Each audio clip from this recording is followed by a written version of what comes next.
Hello student, कैसे हैं आप सब। एक बार पुनः आप सभी का आपके अपने चैनल सीयू कोचिंग क्लासेस पर स्वागत है। और class 12 chemistry NCERT chapter second में आज का टॉपिक है परासरण किसे कहते हैं, है ना। परासरण दाब क्या है और विसरण और परासरण में डिफरेंस, इसके बारे में विस्तृत चर्चा करेंगे बेसिक से, है ना, कि कैसे परासरण की क्रिया होती है और विसरण की क्रिया होती है। तो चलिए वीडियो को स्टार्ट करते हैं, लेकिन अच्छा लगे तो लाइक जरूर करिएगा और दोस्तों के साथ शेयर कर दीजिएगा। तो सबसे पहले परासरण की परिभाषा समझें। किसी विलयन में शुद्ध विलायक का अर्धपारगम झिल्ली के माध्यम से, शुद्ध विलायक का अर्धपारगम झिल्ली के माध्यम से निम्न सांद्र से उच्च सांद्र विलयन में प्रवाहित होने की प्रक्रिया परासरण कहलाती है। अर्थात विलायक के अणुओं का प्रवाहित होना ही परासरण कहलाता है। जैसे एक डायग्राम के माध्यम से समझें। आपके पास एक पात्र है, ये पात्र है, मान लीजिए किसी का भी पात्र है, और इस पे क्या भरा हुआ है, जल भरा हुआ है।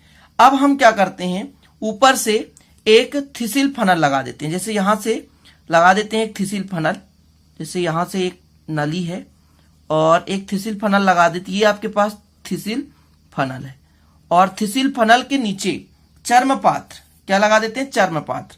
चर्म पात्र या अर्धपारगम झिल्ली, कुछ भी आप ले सकते हैं। तो नीचे सतह पर मैं यहां पर चर्म पात्र बना देता हूं। यहां पे चर्म पात्र की झिल्ली है, ठीक है ना, ये चर्म पात्र है, ये नीचे लगा दिया अपन ने। अब क्या किया अपन ने कि ऊपर से, है ना, एक विलयन यहां पर मैंने डाल दिया। किस पे, तो मैंने विलयन डाला किस पे, तो ये आपके थिसिल फनल पे। यहां पर ये विलयन है, ध्यान रखिएगा, विलयन।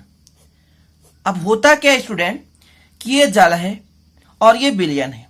विलयन का जो दाब है, जो दाब है विलयन का, है ना, विलयन का दाब अधिक होगा, साथ ही सांद्रण भी अधिक होता है, ठीक है ना। क्या होता है, सांद्रण। और यदि मैं विलायक की बात करूं तो दाब भी कम होगा और सांद्रता भी कम होगी। सांद्रता भी क्या होती है, कम होती है। अब सांद्रता क्या कहलाता है, जैसे आपके पास विलायक है, उस पर विलेय पदार्थ की मात्रा है, ठीक है। तो कितनी मात्रा विलेय, एकांक आयतन में कितनी विलेय की मात्रा घुली हुई है, तो वो उसकी सांद्रता कहलाती है। क्योंकि विलायक में विलेय है ही नहीं, इसलिए सांद्रता बहुत कम है, यानी निम्न सांद्र वाला है ना। लेकिन यदि बात करूं, जो आपके पास एक थिसिल फनल था, इस फनल में अर्धपारगम झिल्ली नीचे लगाकर डुबाकर इस पे जब विलयन भर दिया गया तो इसकी सांद्रता अधिक हो गई। तो होता क्या है कि जो इस पे भरा हुआ विलयन है, इसमें से जो भरा हुआ विलयन है, इसमें विलायक के अणु अर्थात जल के अणु अर्धपारगम झिल्ली के माध्यम से ऊपर की ओर जाने लगते हैं, मतलब थिसिल फनल में जाने लगते हैं। समझ रहे हैं। तो विलायक के अणुओं का अर्धपारगम झिल्ली के माध्यम से किसी विलयन में प्रवाहित होने की क्रिया क्या कहलाती है, परासरण कहलाती है। समझ गए। बर्कले हार्टले विधि में अगला वीडियो लाऊंगा जो काफी महत्वपूर्ण है, आपके 5 नंबर क्लियर हर वर्ष पूछे जाते हैं। आज का ये बेसिक चीज है।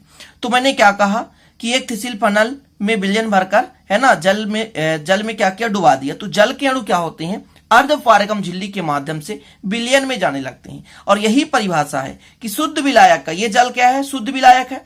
शुद्ध विलायक का, किसका, शुद्ध विलायक का अर्धपारगम झिल्ली के माध्यम से, है ना, किस पे, विलयन की ओर अर्थात निम्न सांद्रता से उच्च सांद्रता की ओर प्रवाहित होने की क्रिया परासरण कहलाती है। यहां पर मेन सांद्रता निर्भर करता है, क्योंकि विलयन की सांद्रता अधिक है क्योंकि उस पर विलेय पदार्थ है, और विलायक की सांद्रता बहुत कम है विलयन की अपेक्षा। इस कारण से कम सांद्रता से अधिक सांद्रता की ओर क्या प्रवाहित होने लगती है, विलायक प्रवाहित होने लगती है। और यही प्रवाहित होने की क्रिया जो है परासरण कहलाती है। इतना क्लियर हो गया।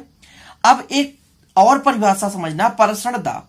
अब परासरण दाब है क्या, देखिए होता क्या है कि जैसे ये विलायक जो है विलयन की ओर प्रवाहित होने लगा।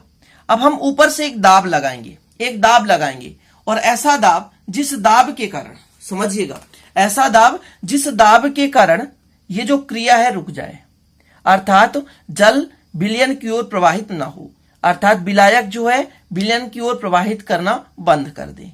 तो एक निश्चित दाब जिस दाब पर परासरण की क्रिया क्या होती है, रुक जाती है, वह दाब क्या कहलाता है, परासरण दाब कहलाता है। तो इतना आपको क्लियर हो गया होगा कि परासरण दाब क्या है। मतलब एक दाब है ना, जिसके कारण परासरण की क्रिया रुक जाती है। तो यहां पर देख सकते हैं, वह दाब जिस दाब पर परासरण की प्रक्रिया रुक जाती है परासरण दाब कहलाती है, ठीक है।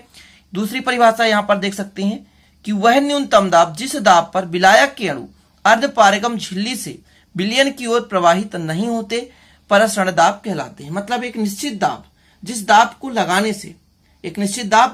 लगाने से परसरण की क्रिया रुक जाती है, अर्थात विलायक के अणु अर्धपारगम झिल्ली से विलयन की ओर प्रवाहित होना बंद कर देते हैं, तो वह दाब क्या कहलाता है? परसरण दाब कहलाता है।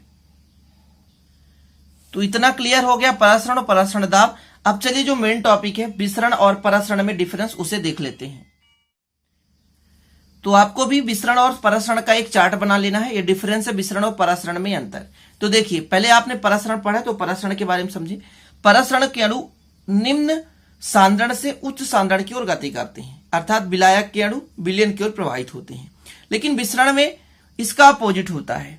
विसरण के अणु जो होते हैं उच्च सांद्रण से निम्न सांद्रण की ओर प्रवाहित होते हैं, गति करते हैं। ठीक है ना, यहां पर से लिख लीजिएगा, विसरण के अणु उच्च सांद्रण से निम्न सांद्रण क्षेत्र की ओर गति करते हैं। ठीक है, तो ये समझ गए पहला नंबर। परसरण जो है निम्न सांद्रता से मतलब उच्च सांद्रता की ओर प्रवाहित करते हैं, लेकिन जो विसरण के अणु हैं, मतलब विसरण में जो अणु होते हैं वो उच्च सांद्रता से निम्न सांद्रता की ओर गति करते हैं।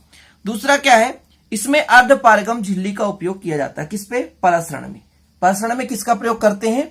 अर्धपारगम झिल्ली का प्रयोग करते हैं, जबकि विसरण में ऐसा कोई आवश्यकता नहीं है कि अर्धपारगम झिल्ली हो। जैसे आप लोगों ने देखा होगा अगरबत्ती कभी जलाए होंगे तो अगरबत्ती में जो धुआं होता है वो फैलता है, वो विसरण की क्रिया के द्वारा होती है, और जो परसरण जो क्रिया होती है वो हमेशा अर्धपारगम झिल्ली के माध्यम से ही होती है। अर्धपारगम झिल्ली के जगह आप ले सकते हैं कॉपर फेरोसाइनाइड या जंतु का चर्म पात्र ले सकते हैं। ठीक है, चलिए अगला देखें। इनमें केवल विलायक के अणु का प्रवाह होता है, मतलब विलायक के अणु अर्धपारगम झिल्ली के माध्यम से ही कहां प्रवाहित होते हैं? विलयन की ओर। जबकि इनमें विलेय एवं विलायक के दोनों अणुओं का विपरीत दिशा में प्रवाह होता है, मतलब विलेय विलायक की ओर और विलायक विलेय की ओर। ठीक है, आगे देखें। परसरण में यह केवल विलयनों में ही पाया जाता है, जबकि यह गैस एवं विलयन दोनों में पाए जाते हैं। अब देखिए विलयन अर्थात द्रव, ठीक है ना, और ये गैस और द्रव दोनों में। ध्यान रखना है आपको कि यह केवल द्रव विलयन पे ही पाया जाता है, जबकि यह गैस और द्रव दोनों के विलयनों पर पाया जाता है। तो ये डिफरेंस भी आशा करता हूं आपको याद हो गया होगा। ठीक है, तो चलते हैं स्टूडेंट, पे मिलते हैं अगले वीडियो में। लेकिन ये वीडियो पसंद आए तो प्लीज लाइक कर देना, और आप लोग स्क्रीनशॉट ले लिया करो। जल्द ही इसके सारे नोट्स आपको, ठीक है, एक लो कॉस्ट पर प्रोवाइड किया जाएगा, जिसका व्हाट्सएप नंबर 9685299149 है। वहां पर आप संपर्क कर सकते हैं। कब नोट्स मिलेगा आपको बताया जाएगा। तो चलते हैं, मिलते हैं अगले वीडियो में नए टॉपिक के साथ। तब तक के लिए जय हिंद, वंदे मातरम।